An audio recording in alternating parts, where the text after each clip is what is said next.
Good morning, Durango! Or wherever you're at, like maybe Maui, San Francisco. Where are you, man? Maybe Oklahoma City, got some family there. In fact, all the places I've lived. Good morning from, obviously, Duncan Demons, nigga! Okay, sorry, and I just love Duncan Demons. Duncan, even Ardmore, I didn't live in Ardmore, but you gotta holla. Okay, Duncan, Oklahoma City, these are all the places I've lived. Duncan, Oklahoma City, Plano, Bedford, Texas, Colleyville, Texas, McKinney, Texas, Abilene, Texas, Austin, Texas. Man, that city was good to me. And then, where else have I lived? Man, I lived in Edmond. I lived in Purcell, Oklahoma, nigga. In fact, yesterday here in Durango, I met a guy, and he's from Edmond. I was like, so you rich, nigga? And I didn't say that, but I said, so you're rich? And then I said, I thought you were from like Nichols Hills. And then we started talking about the speed limits. It's like Oklahoma people go straight to Nichols Hills, unless you're from Duncan. Let me see. And then where else? Austin, Purcell, Muleshoe, Texas, Lubbock, Texas, which I highly recommend you don't live there. Google the most boring state. In fact, just Google the most boring city in the world.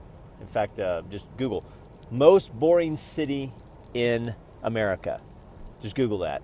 That's a legit thing. And then notice, like Willie Nelson, he was just there. He canceled, and Paul McCartney canceled. So not only is Lubbock, Texas, becoming the most, or is the most boring city in the world, but anyway, I don't want to hack on that. Anyway, so Lubbock, gotta love Lubbock, man.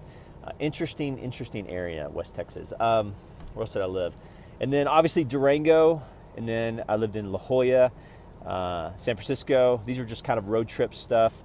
UCLA, La Jolla, San Francisco, the PCH, and then I lived back to Durango.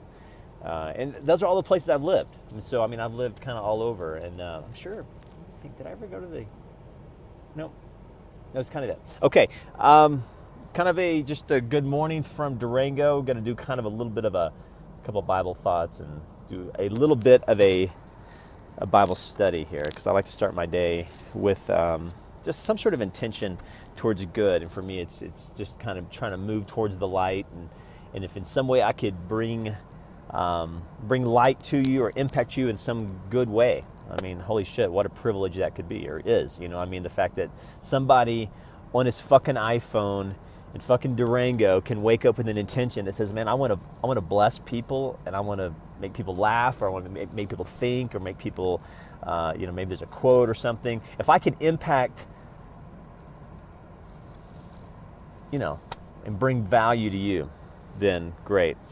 What a great privilege, and how easy it is to do that. And there's a lot of things in our world that sort of that are kind of negative, and then to just make the intention towards something good and something positive. And so, wow. Anyway, when I was at UCLA, there was a quote, number 42, Jackie Robinson. He says, the only real value of a human is the impact of another person. And for some reason, just walking past that statue, man, I just totally, just really, really went 42 over and over, and went by the Bruins Bear, and I'm like, shit, if I would have thought more like that when I was in college, going to school in Abilene, Texas, of all places, that I'm going to make an impact today, that you're going to make an impact today, and that we can intentionally choose to make that impact good or negative.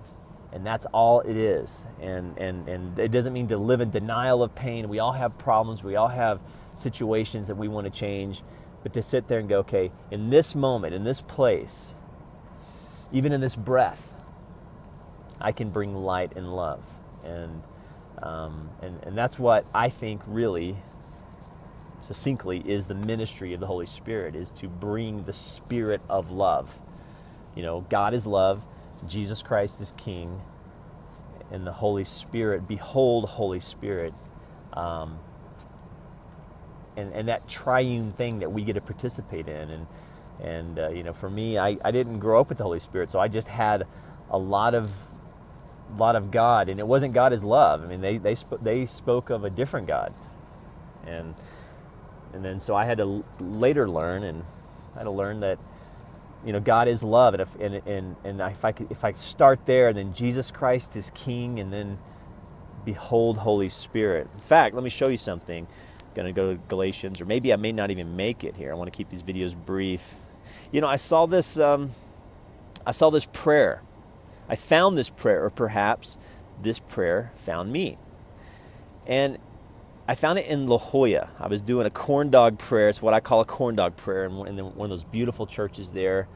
And I'm not Catholic, but I love Catholic churches. I don't know why. It's weird. And I'm deeply influenced by Richard Rohr's work. So maybe deep down I am Catholic. I don't know. Just call me Jonathan Fibonacci, or just call me John. Or you know what? Let's just start with Jonathan. Just call me Jonathan. Man, that's my name. So there I am in La Jolla, California, and I'm doing my Corndog prayers. And I find this prayer, and the prayer simply says, "Behold, Holy Spirit," with the Blessed Trinity. And it really, you can just pause that in your own time.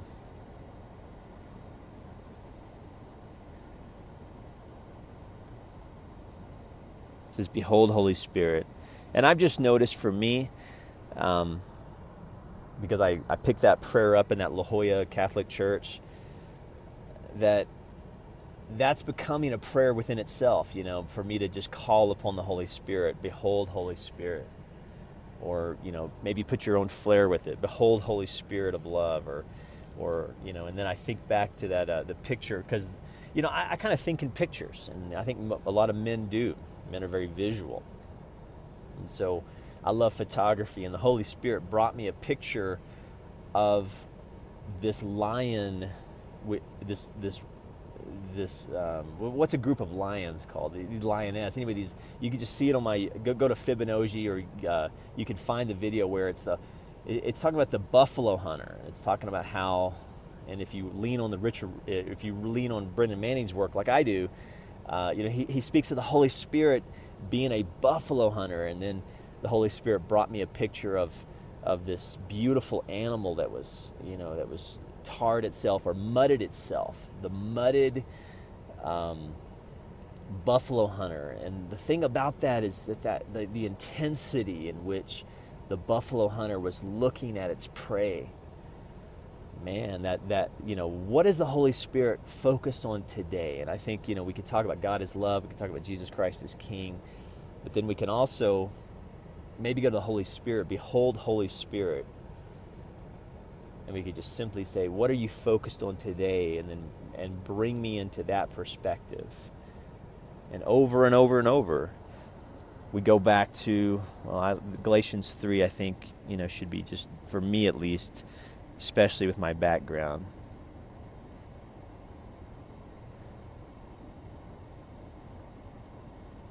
I really need Galatians 3. So what does the Holy Spirit do? Said that does he who supplies you with his marvelous Holy Spirit works powerfully and miraculously among you do so on the grounds of the law, or are you simply relying? And we're supposed to rely upon this Holy Spirit, which is the prayer. If we're supposed to rely and trust and adhere, for me, I'm just starting there. Behold, Holy Spirit. And I just encourage you to pray that maybe. And then you're like, well, what's the benefit of that? Because we're, at the end of the day, we're Americans. And we want a payoff, That's kind of what the law is all about. The law is all about contracts and what you get. And so Jesus Christ, the King, says, all right, you want a contract? Pursue the Holy Spirit.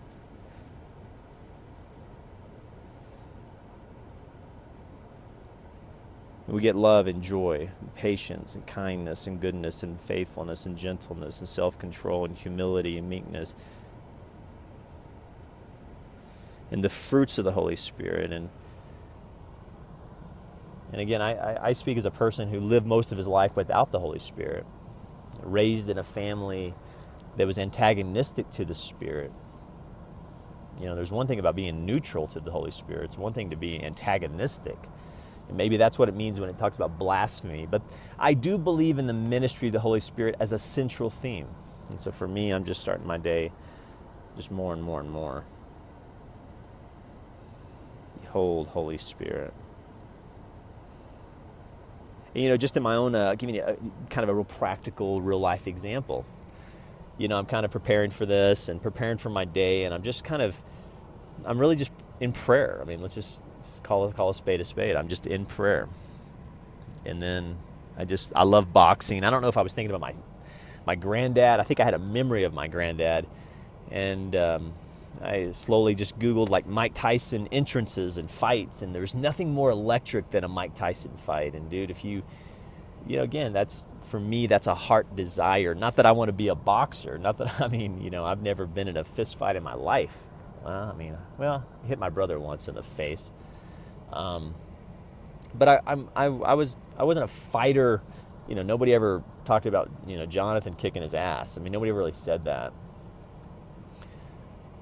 But I love boxing because my granddad loved boxing, and it's one in the UFC. I love, even. But anyway, the Holy Spirit is using boxing for Jonathan here, and I just, the Holy Spirit gave me this image of the Lord, the Holy Spirit, and its power coming into an arena, and so I just like, man, that reminds me of the Holy Spirit. When Mike Tyson would enter the fight, man, there was nothing more electric. And even in Abilene, Texas, of all places, we were like pay-per-viewing it, and we were like, shit, this is amazing.